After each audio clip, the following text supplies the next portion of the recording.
Hello everyone, today we talk in the essentials about the rebirth of cities in the High Middle Ages. We will focus mostly in this timeline between the 10th and 12th century. We're going to take a look at, in fact, the major characteristics of the phenomenon, partly the well, not even the causes actually, because maybe we will dedicate another video to that. You know that I have this very hefty medieval society playlist that counts like 52 videos, and I've been discussing in general this phenomenon as in theory as a manual from a manualistic perspective. Substantially, everybody who's interested about this social, economical, endemic phenomenon can look at that. Just imagine you're preparing a basic exam about medieval history, the first exam of medieval history at university. I want to set this kind of tiny, relatively tiny, because my videos are rather long, as you know. But this kind of perspectives around these topics that you don't usually find much on YouTube, partly because people think they're boring, and I've said many times actually that when it comes to strictly social history, I get bored a little bit, but the more I read about it, and that's just a taste because I don't know much about it, these chapters kind of make a big deal of sense. We've said it many times. Schwerpunkt is progressively focusing on military history, but you can't understand war if you don't understand the society you're essentially you're studying, and you want to understand at the root, really, because it doesn't make sense. The phenomenon of urbanization, I don't know how really received abroad it is, considering taking the internet as this test ground for seeing how much is being put out there. And just to understand how much people are objectively interested about such things, I got a bit disappointed, because it's definitely evident that most people don't actually care, don't give a big much about it. But this is a reason more essentially to discuss it, to put it out there, not because I believe that it's not really a matter of interest, but it's really a matter of that such topics are not simply not known, because many reasons. It's not just a matter of interest. It's really a matter of how these topics are kind of taught. I mean, there is a greater attention, for instance, in my opinion, towards kind of just thinking about urbanization, about more the feudal world. I mean, stereotypically, medieval Europe is a feudal world, is a highly, and it is indeed a highly rural world. I made some videos to explain essentially how also the rise of the cities could have not been possible without the rise of the countryside, and that it is actually a consequence. But at least in certain countries, there is not this idea that the city was somewhere important. You find also many reconstruct. I mean, if you Google medieval city, for instance, and you look at pictures, you realize there is basically a whole chunk of other, of urbanism that is not even taken into consideration. I mean, I just Googled it now. Medieval cities. What are the first things I see? Essentially, it's a bunch of pictures only of here it's dominated by Carcassonne. Here I see Mont Saint-Michel, I think this is Hallstatt, yeah, and Freiburg and Breisgau.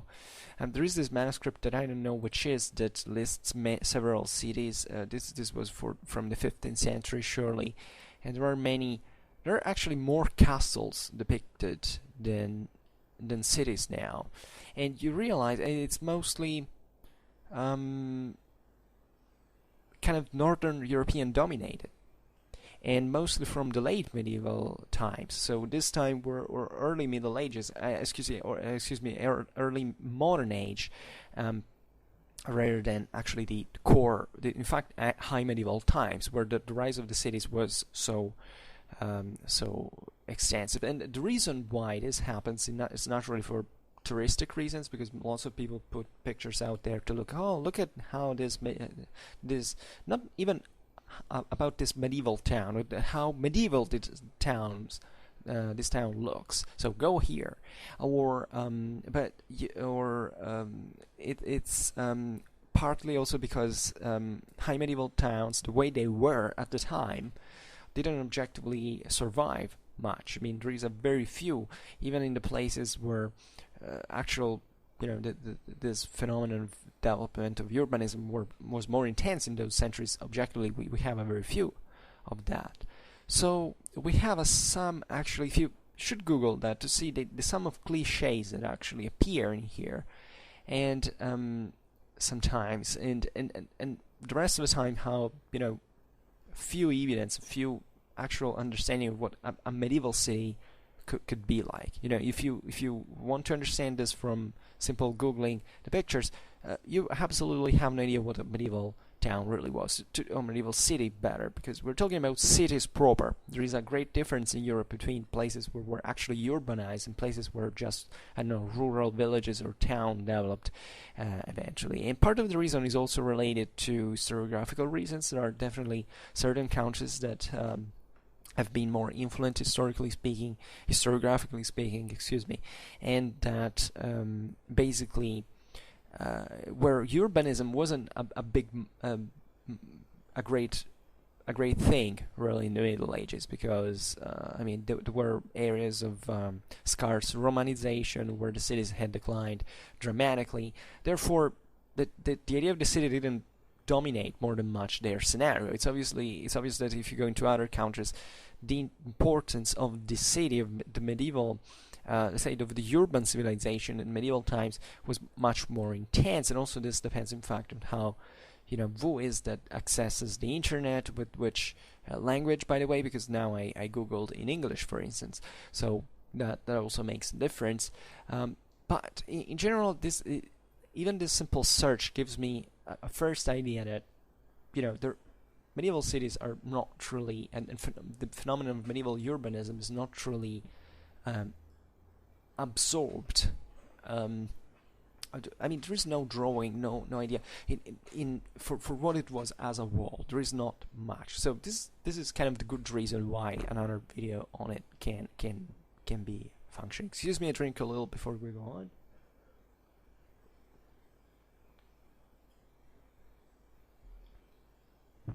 So, naturally, as we were saying before, the rebirth of the cities is a phenomenon that, which is framed in turn into a greater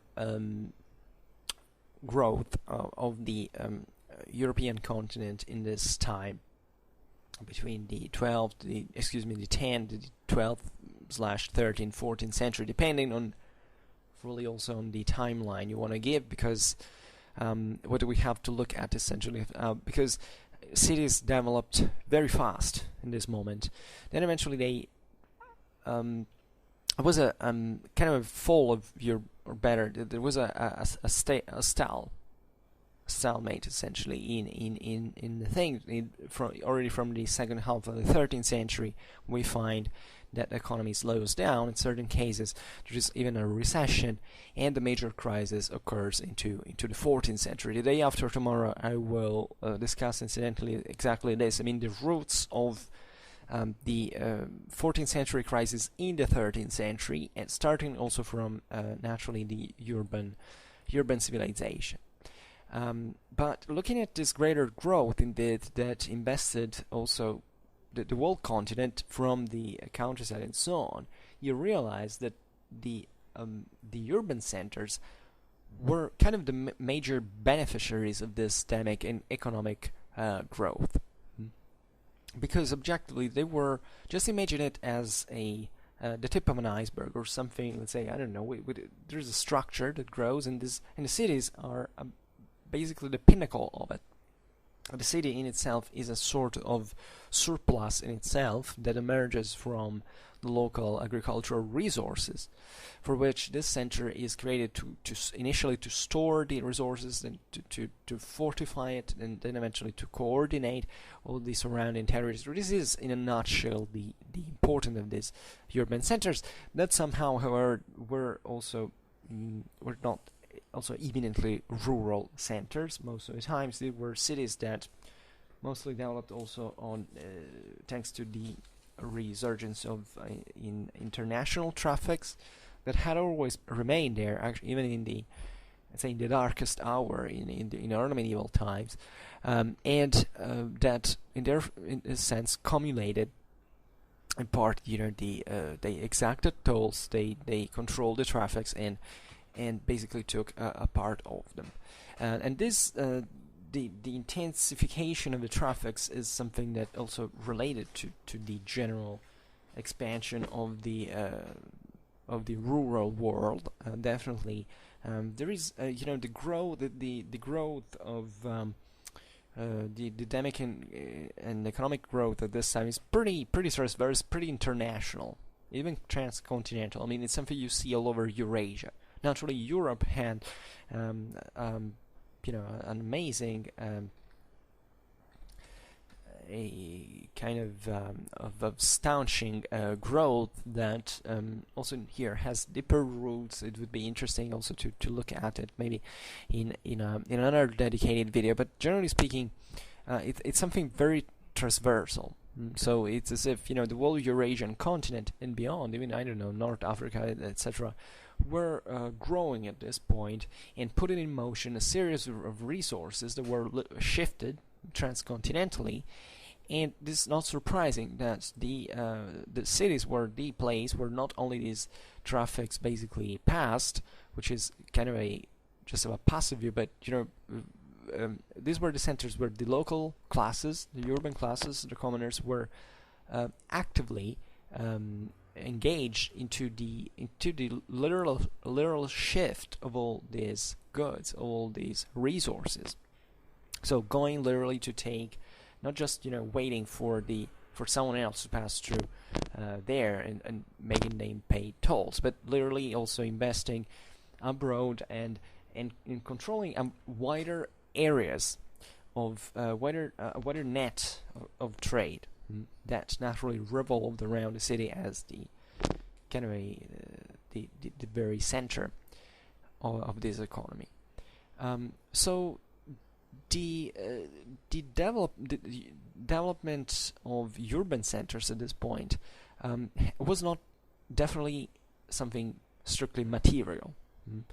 Indeed, we're talking here about a world where you can't even measure with the kind of the really material growth. There is a lot of you can interpret this growth in certain times and observe it at least in terms of very strong historical materialism, because objectively you see that, especially looking in comparison what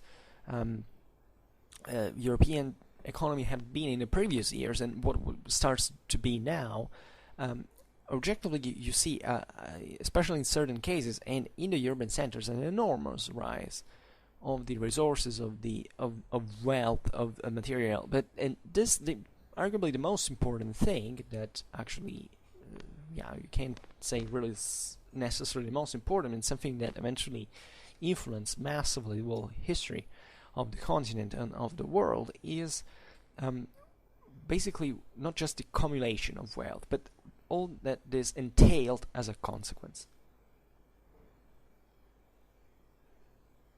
So, as you can imagine, and not only within the cities, urbanism entailed a huge transformation in economy, in society, politics, culture, and it was manifested, at least and especially initially, through the acquisition from the side of the citizens, of the inhabitants of the cities, of a new collective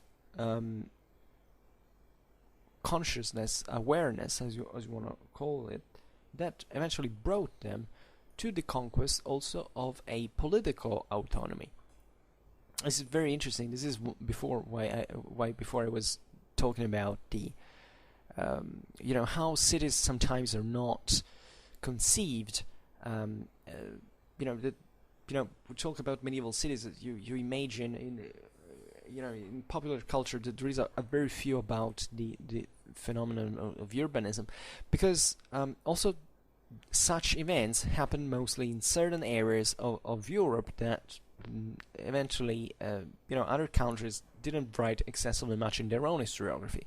It's obvious that if you look at, I don't know, medieval England, you're going to see a substantial growth also of certain centers, but it essentially was only London that had a consistency as such, and London was a capital, arguably one of the most ancient capitals of Europe, even more ancient than Paris as in the function of capital and so on. But then what is the English urbanism about? It's mostly kind of rural towns that developed and have. You take southern Europe, you take, I don't know, northern or central Italy, or even actually also in the north, even into the Rhineland, into Flanders, in southern France as well. You realize in there that urbanism changed a whole lot of things that for which the cities, for the history of those countries, were enormously more important. I mean, from Italian urbanism, it's essentially humanism and the Renaissance that is born and is going to basically be at the base of modern Europe.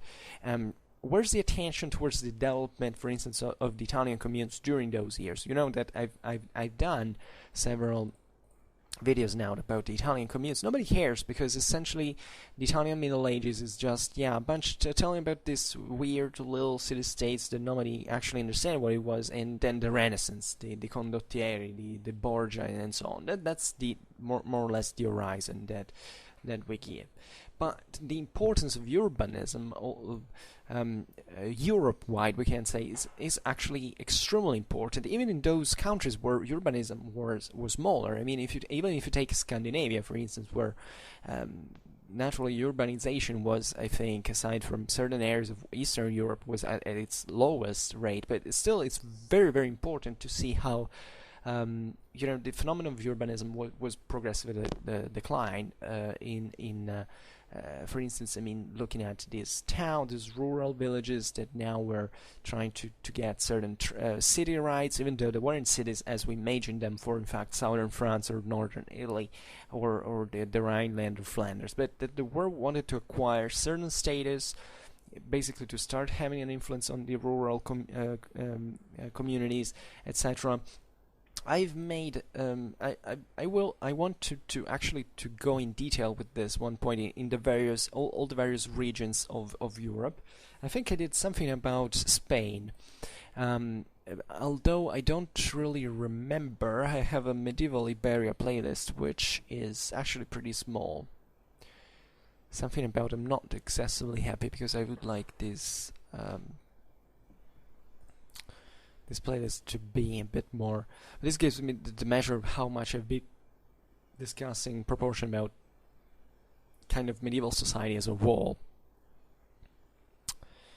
I made this video about actually it's about the rural lordship, but it's about the case of Sahagún in Spain, and it says the title is Development of Rural Lordship in the Low Middle Ages, the case of Sahagún. And that is interesting because it shows actually a very,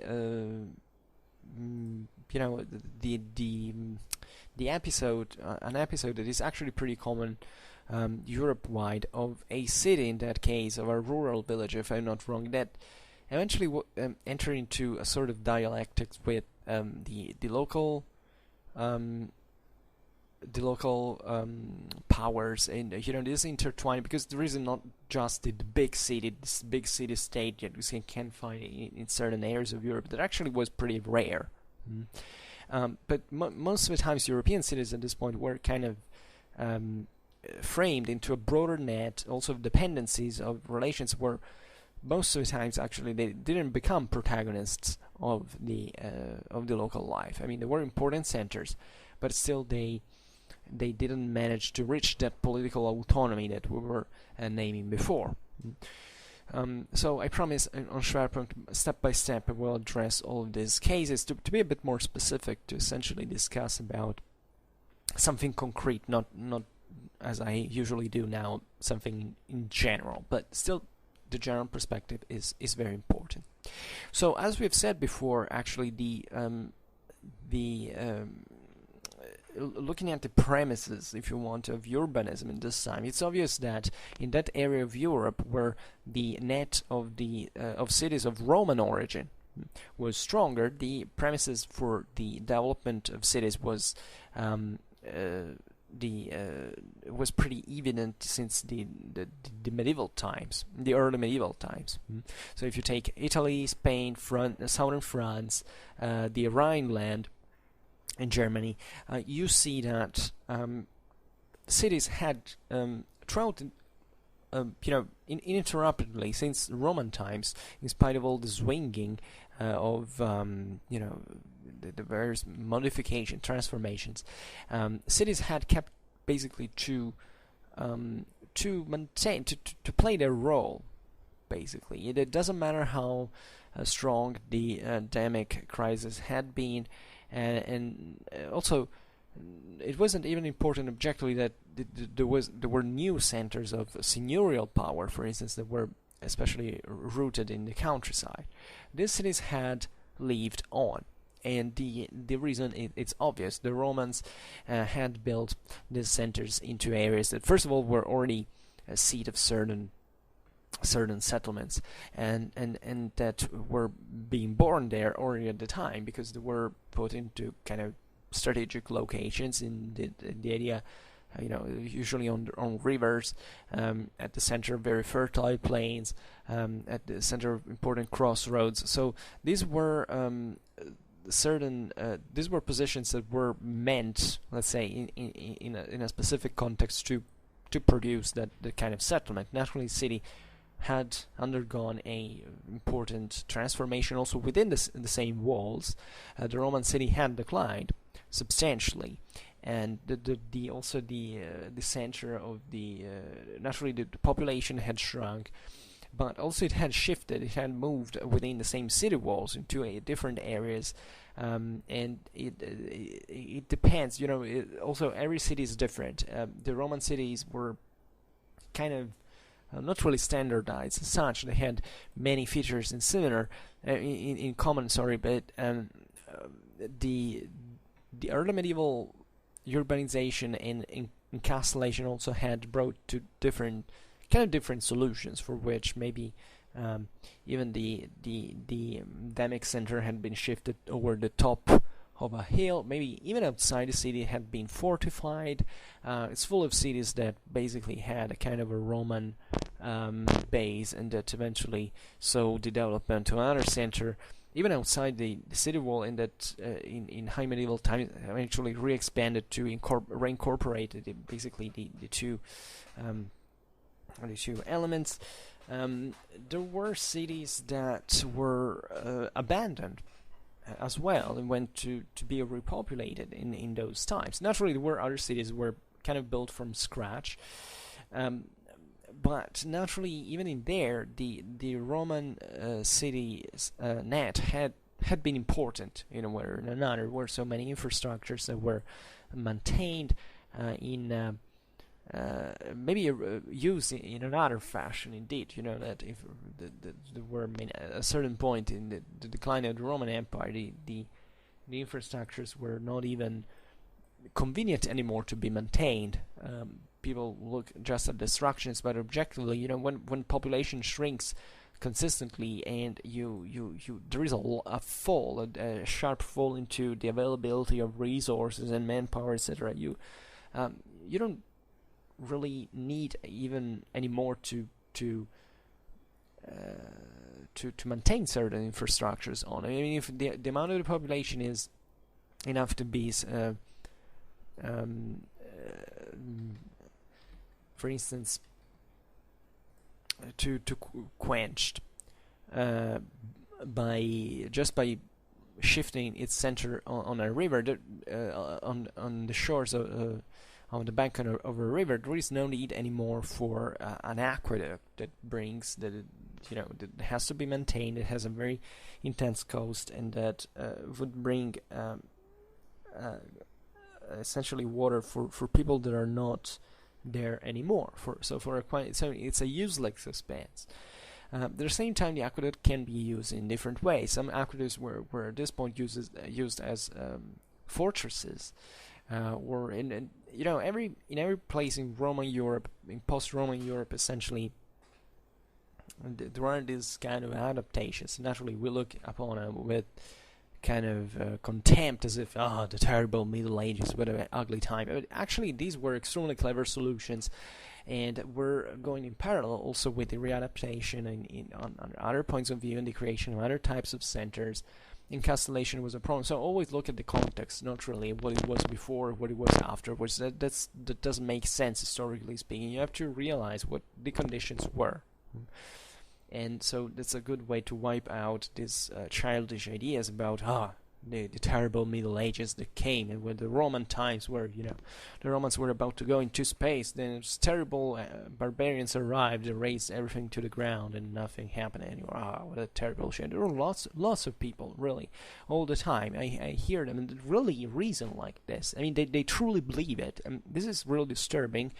Naturally, not just because it's false historically, but because it's driven by, in my opinion, very fanatic and truly barbarous, actually, mental violence. I mean, the idea that there is a sort of hatred towards someone who has done something to you, to your beautiful civilization, has to be avenged, or it's always like that. And I'm actually very disappointed about this, because I see that even people, that these ideas are widespread, even among people who are allegedly interested in history, or that are say presumably acquainted with some historical element, and you find it everywhere. Also, this has to do also with the idea of the stealing of technologies, the idea that technology is just a kind of a theoretical, manualistic know-how that you can take and apply it to make all of a sudden a civilization grow. There's a lot of confusion still out there. Maybe I will make some video about these topics sometime else. Excuse me, I drink a little once again.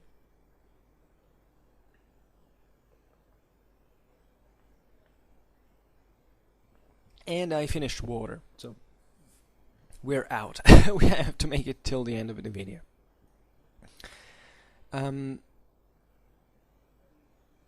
So as we've seen, urbanism in certain areas had kind of vanished, in others had remained, and was existing in parallel with other communities, other centers of where they were, I don't know, seigneurial centers or types.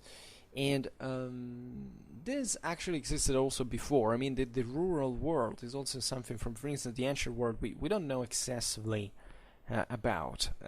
But even archaeologically speaking, sometimes there are certain of these fields of research that are still all to explore. I mean, archaeology, to make an archaeological research costs a freaking lot of money. So what happens sadly in archaeology is that lots of people get the money for this, and they have to automatically, first of all, it happens very rarely. People tend to study mostly where they think they can find more. There are many, I don't know how you say it, many excavations, is it the term for archaeology? Many archaeological sites, let's say better, that are aimed at essentially researching about Roman times, and in the process they completely ignore early medieval times. And Europe is still, all to be explored. I mean, it's obvious that we know more about the cities because the cities were kind of the biggest, in fact, as I said before, kind of the epiphenomenal element there. Were also further settlements during the Middle Ages and in other in following centuries kind of remained and were stayed in shape, let's say. But there is also this large rural world that is often very overlooked and undervalued, and sometimes even underdepreciated, both in ancient and in in medieval times, that is kind of forgotten. For which we instead would actually understand much more about a world that was largely agrarian. The majority of the population in the Roman Empire lived obviously in the countryside, not in the cities. And I don't know why I'm digressing now, but just for saying that also for medieval times there is this kind of optical distortion for which we look at the big city and we say, oh wow, we look at the big castle and we say, oh wow. But there was all a world around it that also contributed actually to build that thing. If you look at these beautiful French cathedrals that we have, fortunately we lost part of Notre Dame recently, but those were the products of the countryside. I mean, the sheer material that you find there, something that was drawn from all around, from all the community that worked for it, was not a merely urban thing at all. And those were huge expanses that were in proportion to our times. It's if you built, I don't even know, something enormous. By the way, this urbanism entailed, in this sense, certain times the amount of a huge wealth that these cities didn't even properly know how to spend. So they basically began to build these, new wall rings or the new cathedrals. There were things that lasted for generations to be completed practically, and they just for attracting people in there to work, to pay taxes into the city. So this is objectively how these cities were growing, also by spending this wealth.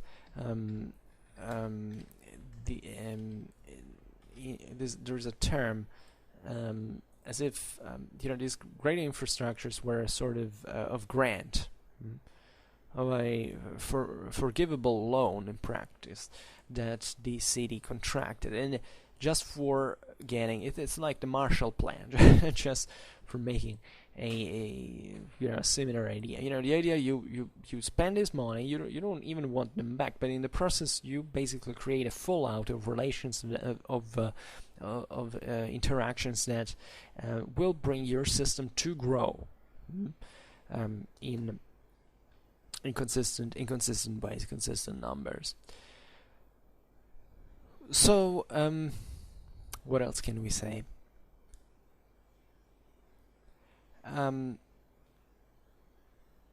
What about the bishops? The role of bishops is very, very important. You know that at the end since actually the end of the Roman Empire, the church had basically taken over certain statal functions that basically the empire had no money or no convenience at that point to pay anymore. And therefore, it wasn't something strange, because actually there had always been someone in charge in the Roman state of public business from a private perspective. We don't have to think of the Roman Empire as a immediately public thing where everything belonged to the state. Especially these cities were ruled by the private people, these families that incidentally also belonged naturally to the senatorial elite, and they belonged to this. They participated to the state as such. But there was nothing like the modern centralized state where the state controls everything and so on. Everything was much more autonomous than we can think. So towards the late Roman times, there is this shift from the senatorial elites to the episcopal elites that sometimes were actually the same people at a point, because the senatorial elites eventually converted to Christianity. In part they sent their bishops could marry still at that time, so it wasn't much of a problem. The episcopal elites elite was usually very powerful, very wealthy, especially in certain areas of Europe. They began to live essentially as laymen, also as lords practically. And the history of the dioceses here is a bit complicated to sum up in this video. It's meant to be just essential, but let's say that over time the episcopal power had kind of taken over the city. in its political, military, and direction, in administration, in the control of the economy, because the diocese had developed within the city walls. It was an institution that was necessary in a Christian society, as in this sense polarized also the attention of the believers and so on, and and that was basically the rules of this. These were the rulers of the cities, especially in Germany and in Italy. Especially in Italy, the idea that the bishops were part also of a kind of public. They had a sort of public authority, something that goes back to especially Ottonian times. In Ottonian times, the dynasty, the German dynasty, basically saw this very strong bond with the church, both in Germany and in Italy, albeit with significant differences. Chiefly the fact that in Italy bishops were much more tied to the city, and actually this had been done for the Italic kingdom by the Ottonians, essentially to control the net of cities that was kind of the cornerstone to rule the peninsula at that point.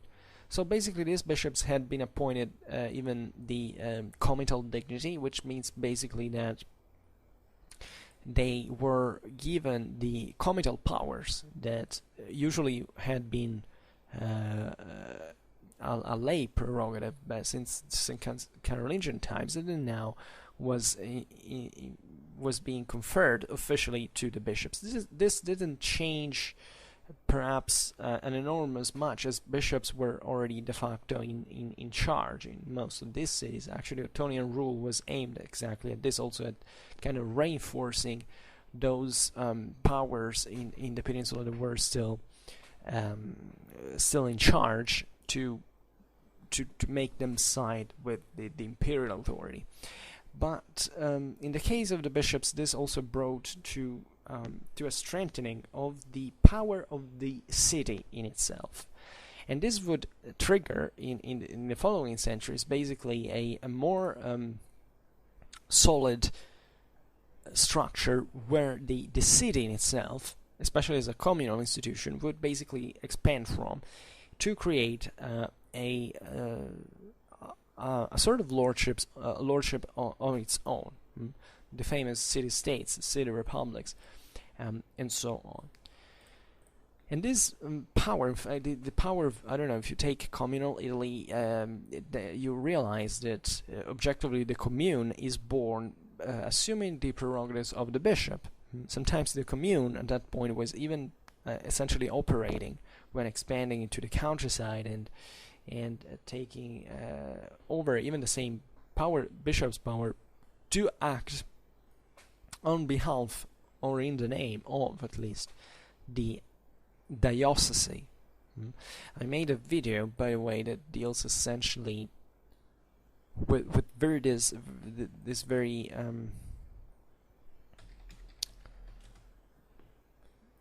element that is between diocese and comitatus, the expansion of the Italian communes, because this is exactly the point, that these cities is now ruled by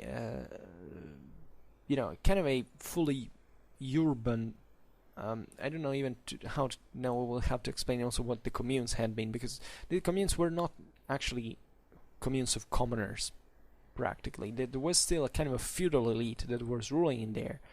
But this is the point, that the expansion of these cities, especially in high medieval times, was happening within the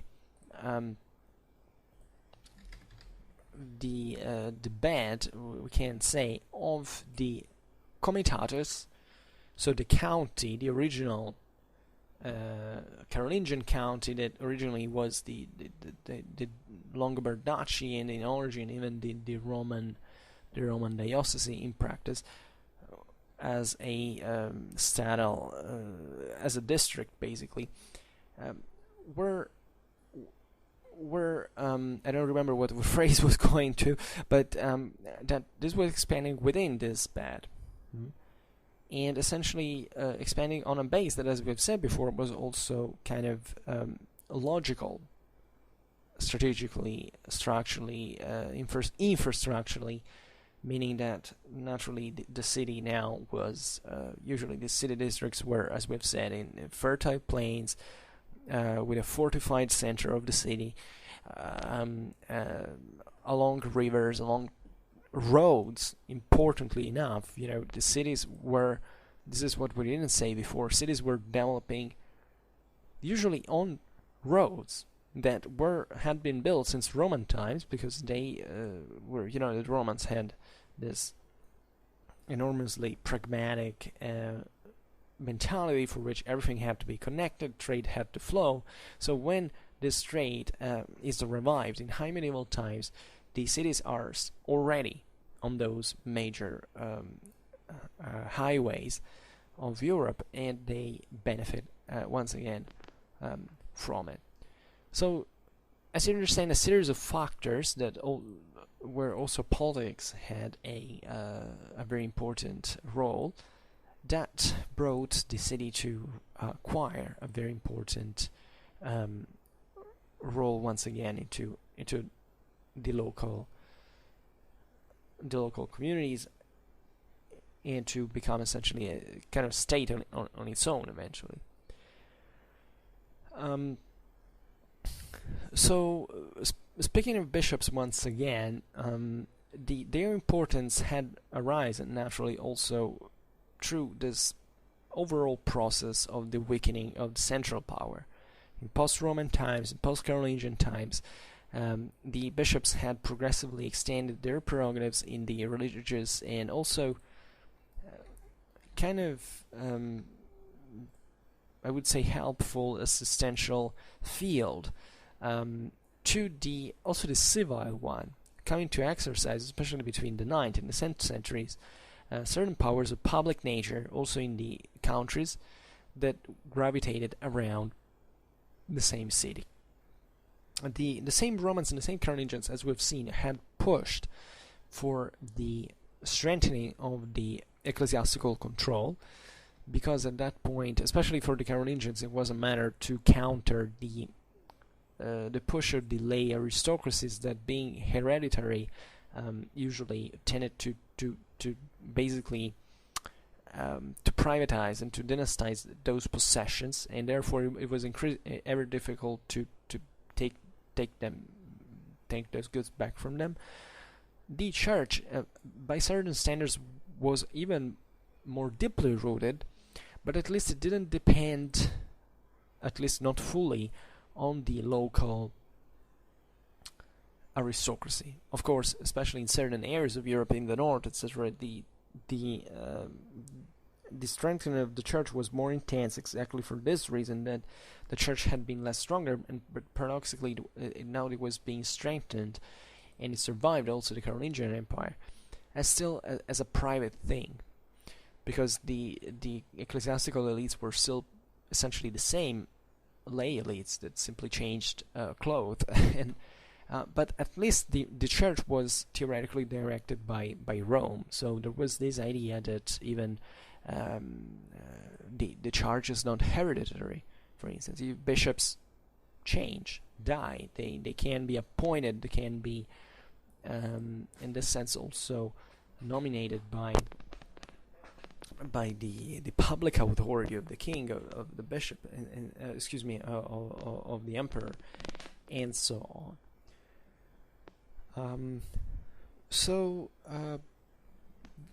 In this process, the urban dioceses obtained a kind of a new role of government that was capable of attracting the landed aristocracy, and had its own basis. The landed aristocracy is having its own basis in the rural world. This is important because even if you look at the districtuation of the Carolingian Empire, you realize that even in that world of Northern Europe, where urbanization was weaker, still the local counties revolved essentially around a center. The idea of the diocese also. Think about how many dioceses were founded by the Carolingians at one point into these new lands of new conquest that had not known urbanization, not even back in the ancient times. Think about Saxony, for instance, and other areas of Germany, etc. These were all essentially gravitating around a diocese that was built into a city that could be, like in those cases, also newly founded. So it was understood.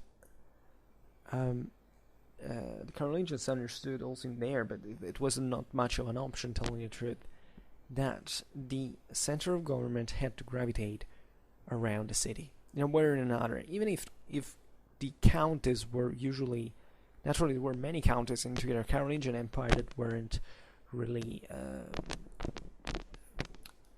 urban centered, especially the marches, those areas that were also kind of more militarized. So especially the rise of castles and so on. Maybe those were areas where urbanism had not probably even developed, because it had remained kind of areas of frontiers, also historically before the Carolingian Empire.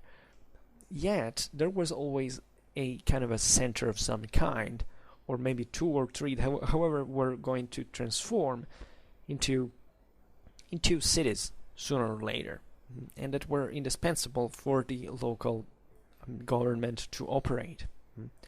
It's obvious, it's difficult to define a city by certain fixed standards, but it's pretty obvious that you need a settlement, that is fortified, that attracts also a certain amount of population that is able to work in there, to produce, to even to fight as garrisons and so on, and that helps you in that sense to keep the control over the world net. Then you can have many other different smaller settlements that will not make it to become cities, but still you need this major kind of silos of resources that the city could produce, and not just from a material point of view.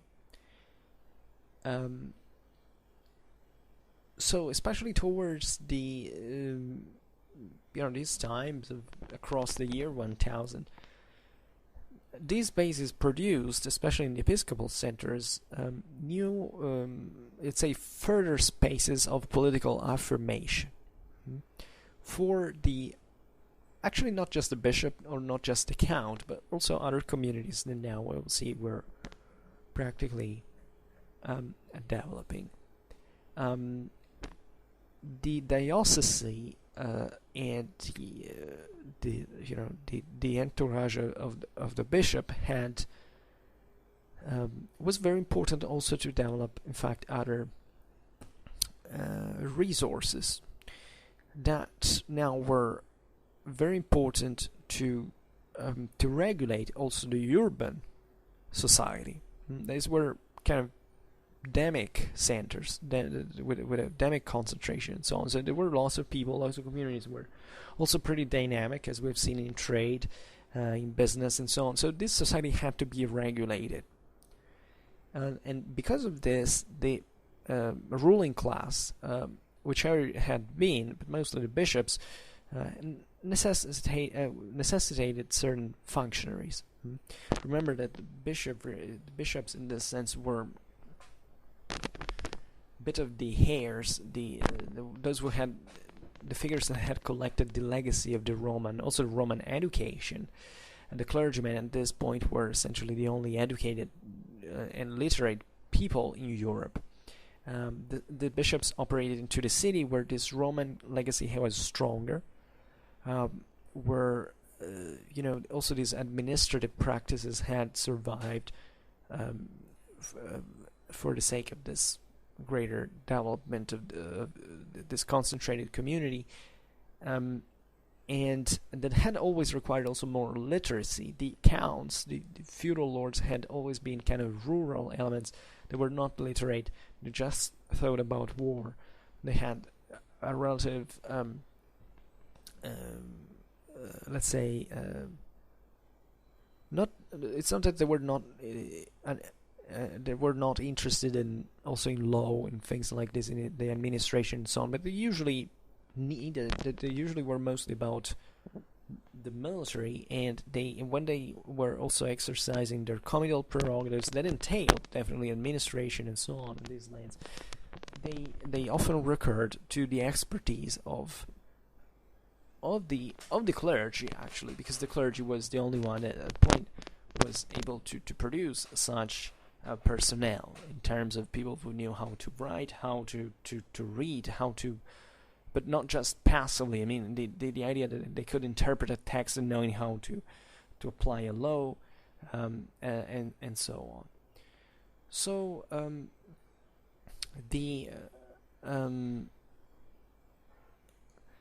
these functionaries were mostly now also not just, especially ones that came from the cities, weren't just clergymen. On the contrary, maybe they were educated initially by the clergy, and we have great evidence of this, but a city is the place where a new lay culture is developing, and therefore there are certain functionaries, certain experts, certain I don't know how you want to call them, certain officials that, like notaries especially, notaries were extremely important, judges and so on, and these people came from usually from kind of the eminent families in society. So these were free landowners, or even vassals of the king, or the bishop, or even great territorial lords, and who sent part of their sons to be educated into the city, and to have a culture, and to make a living also in activities that were in fact traditionally not the ones that their family was mostly interested in. And this explains partly at least the passage also of many of the rural elite into the city eventually, and not just through these ways, but also politically and militarily, so that many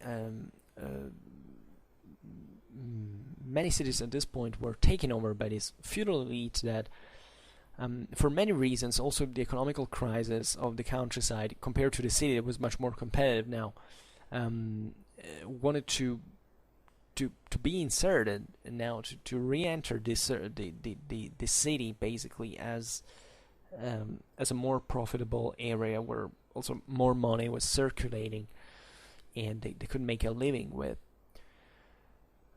So these new functionaries, naturally, as you understand, they were mostly lawyers, notaries, judges, and so on. So people were now dealing with a world that was increasingly complicated, also in terms of trade, and so it was mostly trade that brought the necessity to essentially to regulate certain traffics, certain transactions, certain contracts, to regulate the knowing how to apply law. And law at this point was quite a complicated thing, because there wasn't just a single law. There were several that were originally from an ethnical base. Now there was also feudal right, and it was theoretically still Roman, feudal law, and also theoretically Roman law, etc. So now these notaries and judges were essentially creating also a new juridical culture. It was expanding and trying also to solve, from a theoretical point of view, many problems that the development of the new society was posing, and that weren't contemplated in the ancient Germanic laws or Romano-Germanic laws, as the full Roman law had been lost, and also feudal law hadn't taken into consideration. So these figures were very important also for a kind of a cultural development, as naturally more literacy equated not just to a pragmatic, crude commitment into such juridical activities. It also entailed knowing how to read other texts, knowing to be interested in literature, in even in art, in having a different view of the world, essentially. And this is what the city is becoming. It's becoming a place where you can find objectively, in a mostly rurally dominated world, a world of greater I don't even know how to define it, but let's say of greater opportunities. This is what it was believed. Consider that also the strong demographic growth, endemic growth of these cities wasn't happening because of, an increase in fertility. It was happening because of immigration, and this is objectively how it was like, of pre-industrial times. Basically, when you see a center that is growing steadily, it's not because people were making more children. It's simply because they were now being attracted, because there were opportunities for working and to make money, essentially, and this was attracting basically everyone. The city attracted a pretty transversal amount of social classes, let's say, and in fact, also I don't know how widespread this prejudice is, but also the idea of the commoners practically ruling the city, especially from a certain point, is not really historically correct, because there has always been a kind of an elite of sort that dominated, and of course there were kind of extreme situations which the people, so-called, or the commoners, if you prefer, were able to get rid of the feudal elite. But first of all, they kind of created something very similar to it, that also it's very difficult to distinguish from it. But also this process was very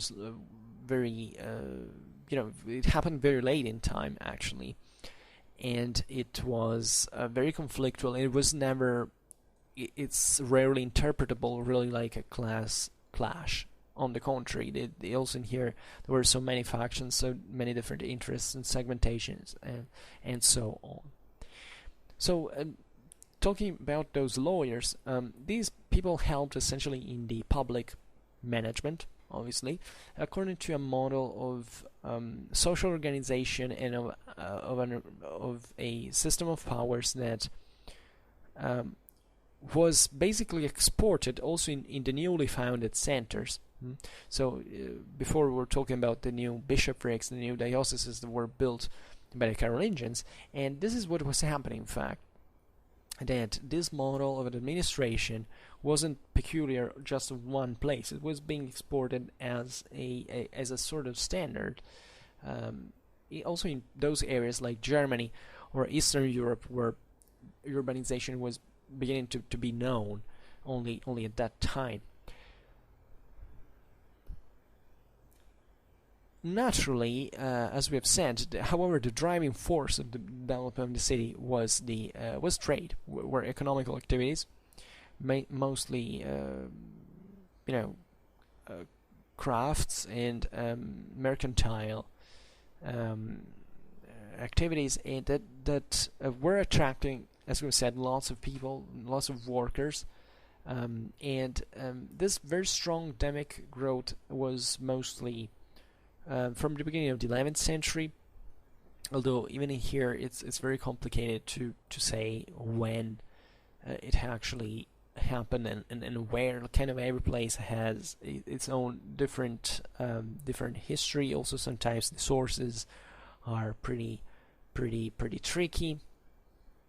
Recently I made a video, it was, I don't remember, I made this video, Medieval Cities in Piran's thesis, that deals with this specifically, but it was something else.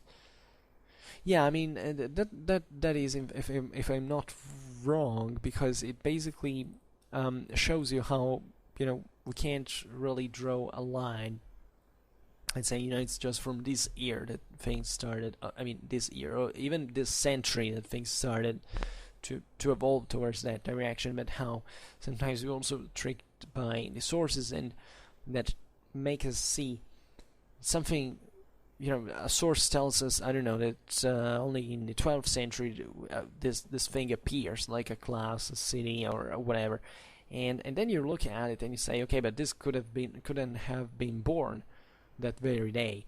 This is already something structured, something that has a kind of a previous history. So you realize that also comparing with other places where similar things happened, that objectively certain dynamics had started before. But however, it's indeed true that around the 11th century this major demographic growth that can be assessed, also so if you're lucky in certain cases, also in kind of a quantitative way. Talking about all those people that were flowing into the city from the countryside, we have to think essentially of very different type of persons, people with very different also condition. They could be freemen or serfs, maybe, owners, or essentially without propertyless paupers. They were, however, usually all characterized by the research of new chances of work, and or sometimes, in the case of serfs, definitely for the liberation from serfdom that was imposed by the banal lords. Also in here there is a bit the cliche that there are these proverbs that the air of the city makes people free. So this belief also that if a serf managed to escape from his lord, and the lord didn't notice that, if the serf stayed for 1 year and 1 day into the city, he was automatically free. Now these are kind of not really fairy tale, but it's more like a metaphor of a process that is much more complicated, actually. And as we've seen, also the feudal lords that were constantly involved into also the matters of the cities, chiefly because theoretically also they had certain prerogatives over these cities. But the idea that it was really in the local political balance, the lord knew what was happening all around is kind of obvious. So the naive picture of a serf fleeing and the lord looking from the other side and not knowing it, it's kind of irrealistic. I mean, I'm sure it might have happened. It was not so strange, especially in these big territorial lordships that had thousands and thousands of peasants and so on. But the dynamic is a bit more complex, and it really has to do with also an inherent political competition that existed between the cities and the countryside that remained practically for centuries, and it was something eventually the city won. At least in certain places, especially in southern Europe. Then there were other areas where instead it was the feudal power that made it. But even in early modern times, the cities were rising unavoidably as the centers also of the new modern state, as in terms especially of trade, of international trade, of this also. In fact, of the personnel that could be drawn from the cities now, it was very, very advanced. So also in the national monarchies, based on usually more on a feudal tradition. However, also the city was being reinforced and strengthened. And I made some videos, I think, about this.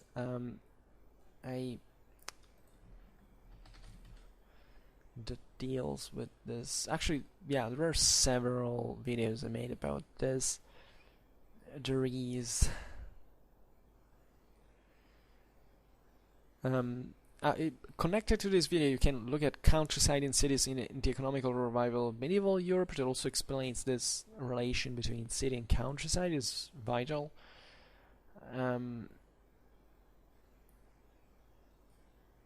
And I think a few else.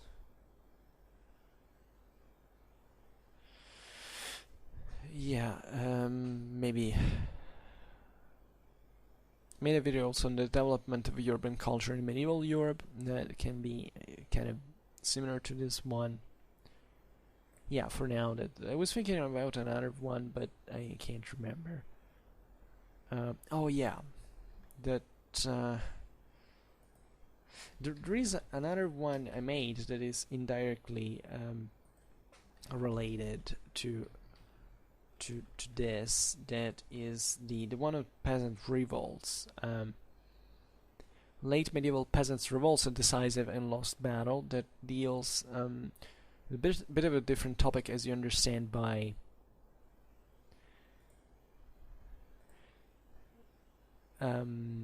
the problem of what in fact the countryside as the peasants actually, and here at the end of the late Middle Ages. But if you listen to that video, you understand what I'm meaning, because it's basically about how both the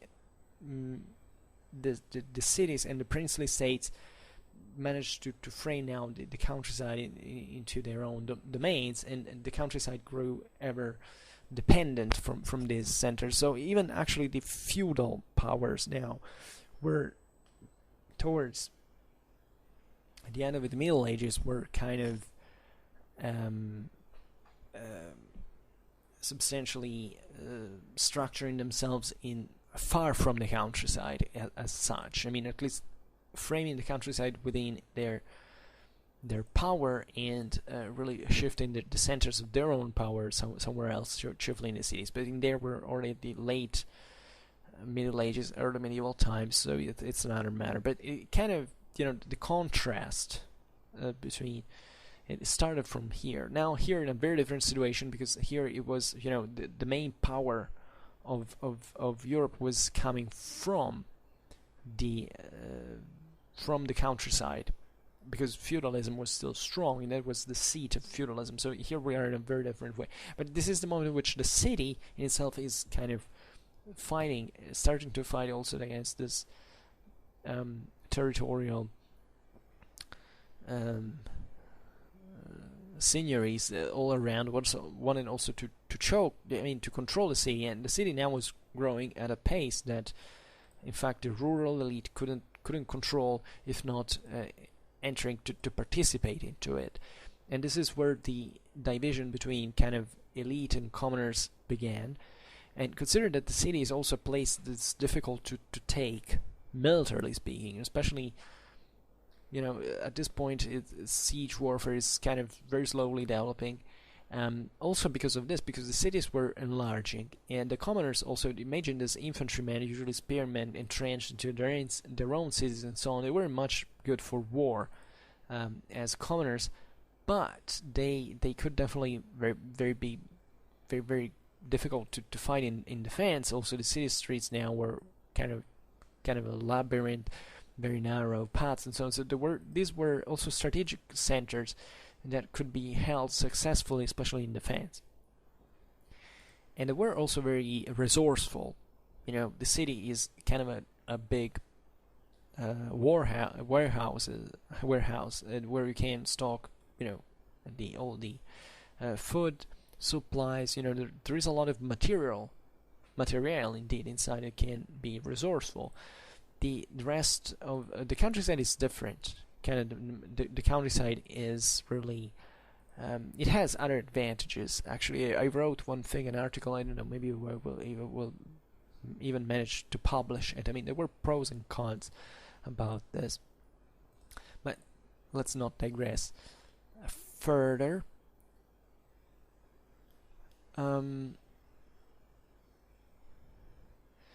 There are so also the city is changing face.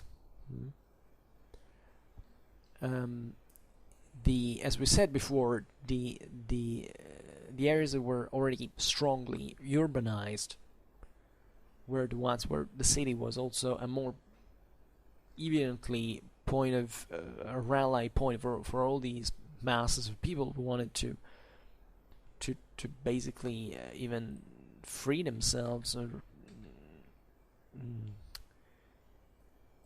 to emancipate themselves in practice, and to make a living, essentially far away from other models of constrictions also, etc. But there were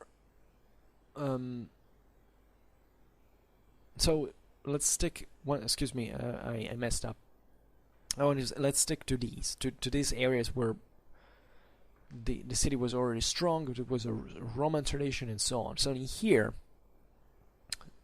naturally there was a greater repopulation. And it's also something more trackable because the city was larger, it produced more sources, it was kind of more evenly there. So it's mostly also the centers that were to live on, in spite of wars and destructions, etc. And in here, in these cities, you start finding certain dynamics, like the construction of city walls that were actually larger than even the Roman ones back in the day. And sometimes it's very interesting archaeologically speaking, because you see these various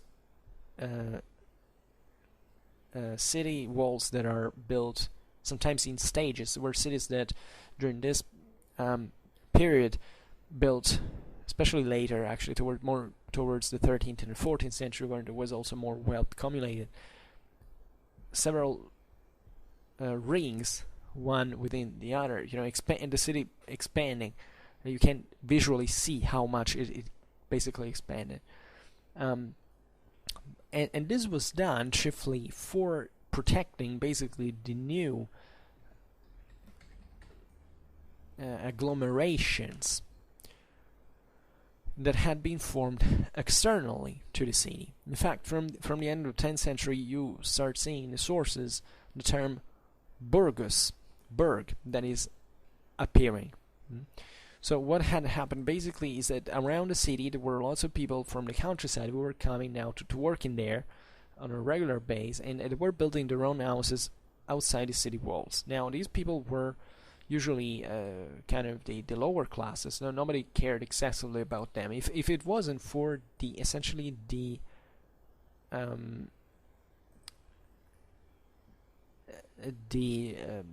that these people there made also the city earning a freaking lot of money, because these were essentially the workers. And therefore the city at a certain point decides to protect even these new burgs and to include them into the city by building a city wall that encompassed, enclosed also these new suburbs, and protecting them. So you see this expansion. Naturally, also you have to imagine that the medieval city, just like the Roman one, was not practically all confined within. There was always kind of an empty space left open that could be particularly useful for holding, for instance, the certain activities, also for a bit of training, sometimes also for holding certain fairs. Yeah, there was usually the market square, but think also about all the logistical problems when all these cattle arrived, or also during sieges, to maintain troops in a kind of an open ground where they could, not to make the city crowded and so on. So there were even certain wide areas of the city that were left free. Consider that also in early medieval times, in those Roman cities where there was already a city wall, etc. Sometimes the as we said before, the settlement within the city walls kind of shrank. There were less people; they were moving somewhere else. So there were wide areas within the city walls that were basically left uncontaminated. I mean, there were forests growing even within the same city wall. Especially, if you take a big city like Rome Rome had this huge city ring, and within it there were areas that were left on their own. There were forests, there were wild animals. Most actually of this space was covered by gardens, by farms, so not really, it wasn't really left alone. So, but this was profitable because you could also have these vegetable gardens within the city ring. It's kind of important also for logistical needs, for feeding the population, and so on. But if you look also at other areas that were less, scarcely interested by the ancient urbanization, like, for instance, northern France or Flanders, or the Germanic area, you realize that this phenomenon also starts to take place. I mean, there weren't big cities like in other areas, but still there were certain burgs that were developing and kind of developing as settlements on their own. And in these territories, these burgs developed usually next to castles. So these seats of seigneurial power that were working now as essentially settlements of commercial character. So there was this castle that controlled originally the city, etc. The castle had, since the very first repartition of, the Dominicum, the Maceration, etc., certain intrinsic, it had essentially all these lands, land plots all around, so there were people living close to the castle, but for obvious reason, because naturally the lord had seized those lands, could control them more easily, and was inviting people basically to work in there, so to control them during raids and incursions and so on. The peasants could flee within the castle walls. So there was this functionality that brought people to gravitate around the castle, and to, in this sense, sedentarize, and to live in there and to build new centers. And these burgs created around castles were, in fact, even fortifying themselves. So maybe you find, I don't know, a castle was even some kilometers away, and then a burg was built there, and still gravitating around the castle, politically speaking. And these centers were mostly also of commercial nature, because also the castles had their enormous economical importance. The manorial and the seigneurial system wasn't at all anything closed and only based on barter and all the stuff. This is completely false. I made a video which is named Economic Dynamism of the Manorial System. I actually could change it into seigneurial, which I just did. Because I prefer seigneurial. It's kind of more I made the importance of supplies and famines in seigneurial economy, and also the seigneurial initiative in the organization of high medieval Europe, that give you a dimension of how important actually also the seigneurial economy, the rural, strictly feudal economy had been, how dynamic it was, and how basically it made the same cities develop. And this is what I've been talking in that other video I mentioned before, countryside and cities in the economical revival of medieval Europe. In there I focus on the idea that basically if it hadn't been for seigneurial economy, if it hadn't been for lords putting in motion this great amounts of surplus that were getting from their domains, the cities also would have not developed, because it was at that point the urban center was better located into these trade routes, begins to to take to take charge of the management of this surplus, of making this goods move, and to essentially channel them into this wider, from the countryside into this wider international net.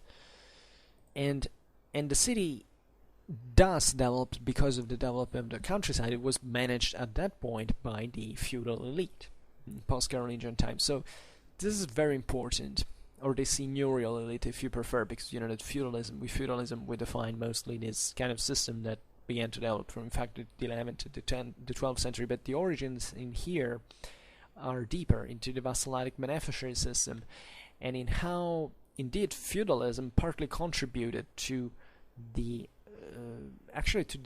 the rationalization and structuration of these broader traffics.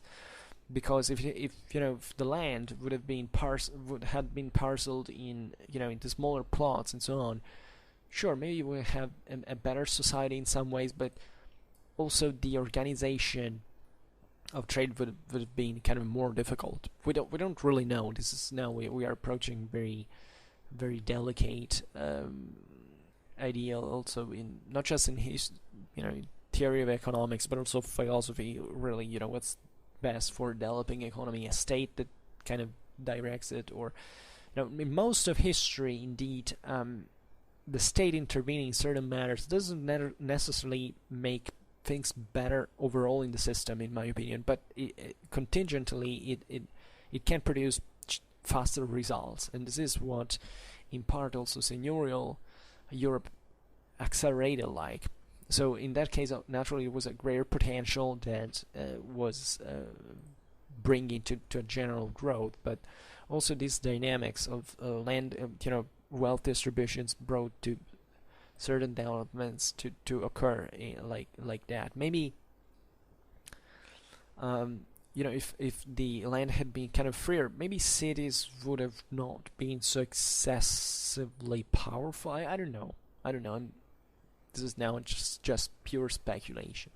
However, an important part is that the castles now produced certain kind of, however, allowed a certain commercial settlements to develop, and the name of these settlements were varied. Sometimes you find portus in Latin, so like the port essentially, burg,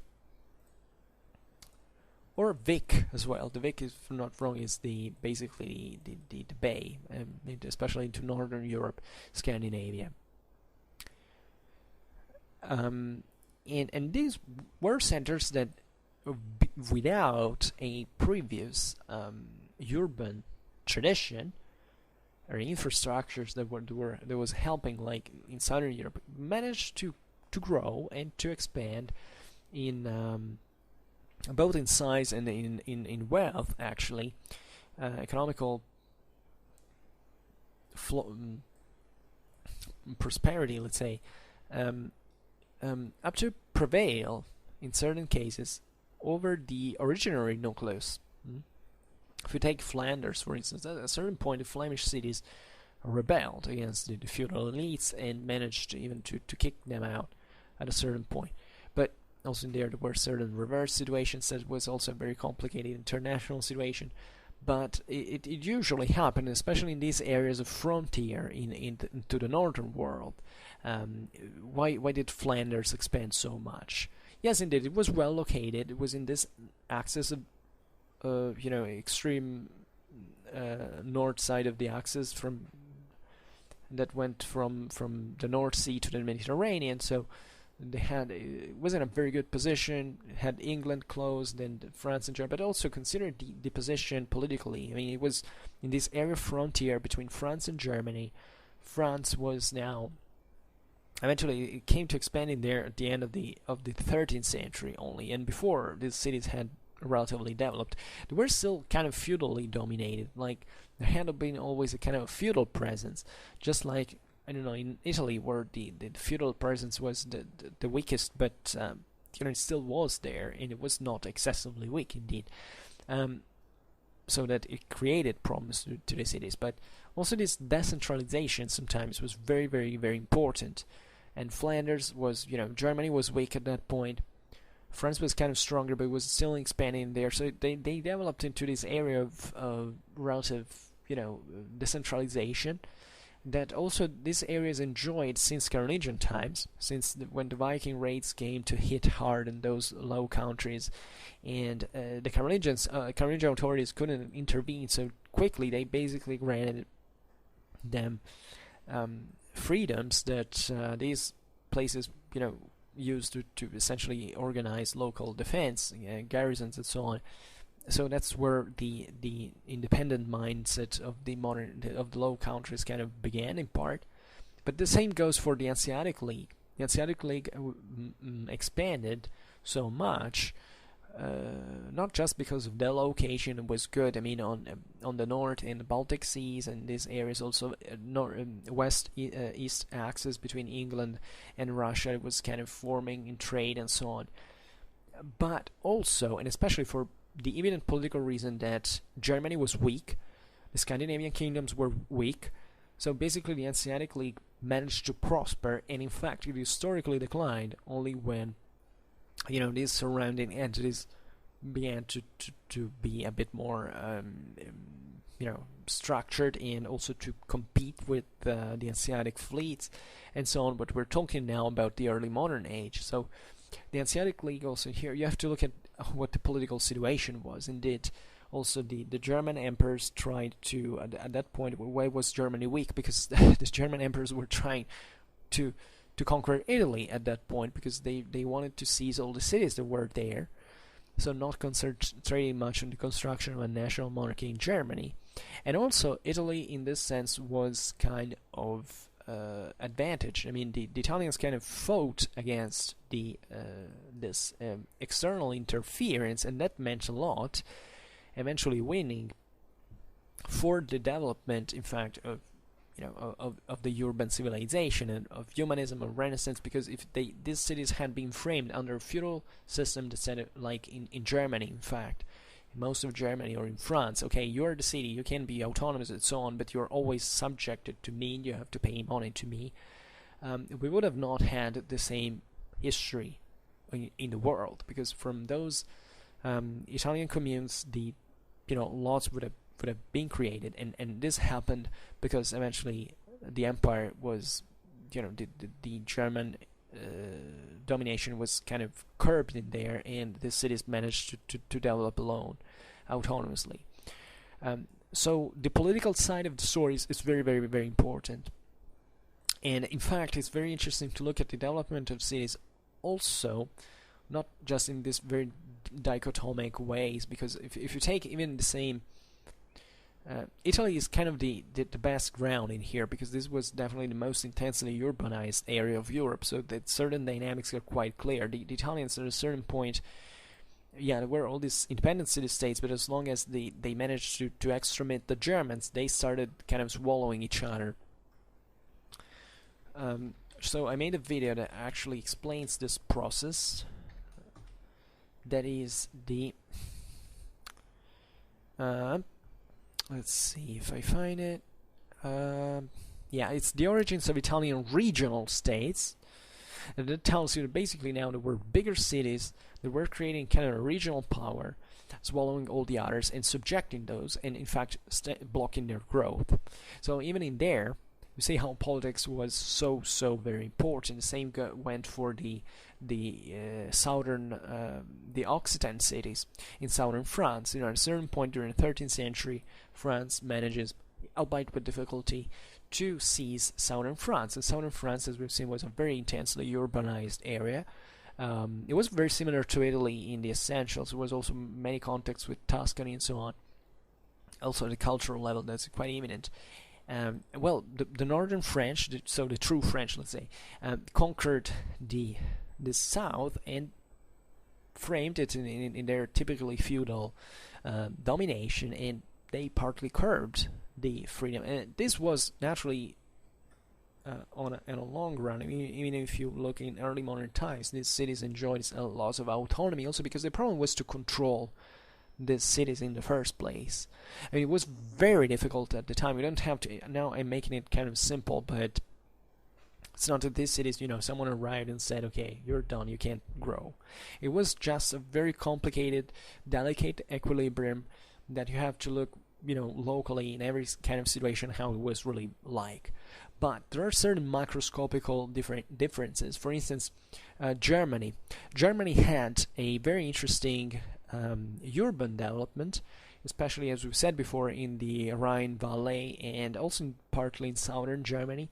Naturally, there were other centers scattered all over Germany, but those are kind of the most, evident situations. And sometimes in there, there was the Freie Reichsstadt, which basically means the free city of the empire. And this was a title that was granted by the German king or German emperor, depending whether he was crowned or not. In Rome, to basically say, okay, you're a free city of the empire. So basically, you have you have certain city rights that can't be touched in our feudal, law and by the other German princes, and you have in this sense this direct bond with this privileged connection with a monarch, with a sovereign, and this was important to. Basically, not because the sovereign cared about these cities. As a matter of fact, Germany was a very feudal place in mindset. In fact, eventually the princes would prevail over these cities into Germany, as we will see. But I don't know, when the Germans fought in Italy, Italy was a completely different mindset from their own. They couldn't even understand how these cities could be so large, so autonomous, so powerful. Because they came from a world where it was the feudal lord with a castle from the countryside that ruled. But the German emperors having problems essentially with the same German nobility that was very aggressive-minded, very very autonomistic in sense. The Germans had a very low idea of what the public was. The Swabians especially kind of trying to enforce it, to strengthen it. It was this thing of the empire that eventually remained, but as you know, the national monarchy in Germany failed, unlike in France and in England, for instance. The idea was to confer certain power to these cities in order to stamp the power of the local rulers, whether they were mostly laymen, because the German emperor at the same time was kind of allied with the ecclesiastical princes that ruled, in fact, from some of the biggest cities in Germany, in the Rhineland. If you take, in fact, Cologne, Trier, and Mainz, those were the three big, there were three ecclesiastical electors of the empire. They had a huge power, and in that sense, that they were essentially feudal lordship that had managed to curb the development of those specific cities, despite they were quite big. I mean, especially if you take, Cologne was quite a big thing. At the time, it was one of the largest cities in Europe, and also in there because it was very well exposed. It was on the Rhine. It relatively close to, in fact, the North Sea, and it was in strong contact with England and so on. It was a very important center. So in Germany you have this, but in Germany there is these Freie Reichsstadt are eventually not to become anything like, for instance, what was happening in the Italic kingdom. Because these cities were free and were also very well organized within it, and they had a very clever mindset in the way but they didn't have a lordship around. I mean, it was not like cities like in the Italic kingdom, like Milan, like Florence, like that basically were starting to expand their power over other cities around, or other lordships around, other feudal powers around. No. The German city basically remained in its own district, and out of there it was really the great feudal lord, the great German prince that ruled from his castles and so on. And naturally, there were cities that also a certain strength. Also, the French king at a point in the northeastern France, sometime to curb the power or of that bishop that was too powerful, that normally was too powerful, was granting power to these cities, to these commoners. And also in here, not because these feudal elites liked the commoner. The French kings were kind of the most posh rulers over they were so feudal in mindset they contempted, they expressed contempt for anyone who walked, we can say they fought on foot, because those were not noblemen. So France was highly elitist, was highly nobiliar in mindset. But nevertheless, these cities were used basically to counter certain other territorial power that in that moment the political balance of the kingdom was, I don't know, was a bit too, overexpanding or creating problems of sorts. So this was very important also. So it's divide et impera. That's really it. It's the idea that if you keep your, everybody divided, you can kind of control them better. It's not always the case, by the way, but it really depends, and that's why I think we should go sooner or later in a bit more in depth with the essentially was in every single case, because what is fascinating about medieval times indeed, in my opinion, is to look eventually at all these kind of very different situations that were characterized each own by its own thing. So it's very interesting because from one side you have a kind of an homogeneous society in Europe. It's largely, an agrarian pre-industrial world with certain characteristics. You have either feudal lords of cities. It's not much of a different thing, but exactly this relative homogeneity can help you to highlight what are the differences. Differently for extremely different systems that kind of are more evidently interesting to study on their own, because they have this evident difference. But in here, it's beautiful to look at the details that tell us so really much. But whatever, we will leave this for another video. So for today, it's everything. I'd say the future of Schwerpunkt is at a point to stop to exhausting these topics, because obviously, you can't really exhaust them, but first, I'm not an expert about the social things of medieval times. If you really wanted to go in depth, we would have to look at something else, and that depth will be seen by Schwerpunkt only in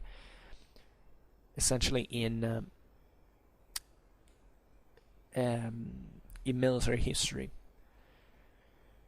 Depending, however, because there are certain topics we can, if you're interested, we can go in depth with, but that's it. But so I will be extinguishing this, and I will, in this sense,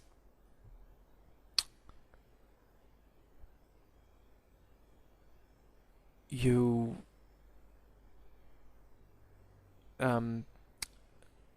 will seize it. So I'm making this as a base for anyone who out there wants just to generally approach these topics, which I think it works. I realize that I don't get many views about this, especially these social history videos, because for the aforementioned reasons. It's kind of sad, but at the same time, it's still understandable. And if I look at here the stats of watches, I think here just a great famine in 13, 15, 17, just because nobody has ever talked about it on the internet, on a video,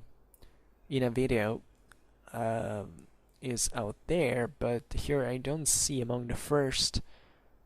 People are attracted by kind of very strong. If you insert a national name of some sort in the videos, people are gonna Google that and find it. And this, if I look at the end, let's say, of this list of watched videos, you understand that that's here where all the social videos are confined at the very end. It's kind of sad, I know, for all the time I've spent discussing them, but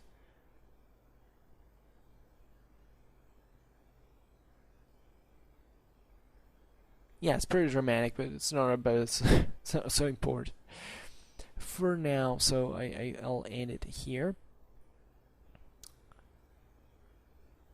Here we go with all the social. Well, okay. For now, I end it here. I hope that you enjoyed this video. If you did, please share it. Otherwise, leave a like or subscribe to my channel if you're interested in my upcoming contents. And for now, I thank you heartily for listening to me. I wish you a nice time and see you next time.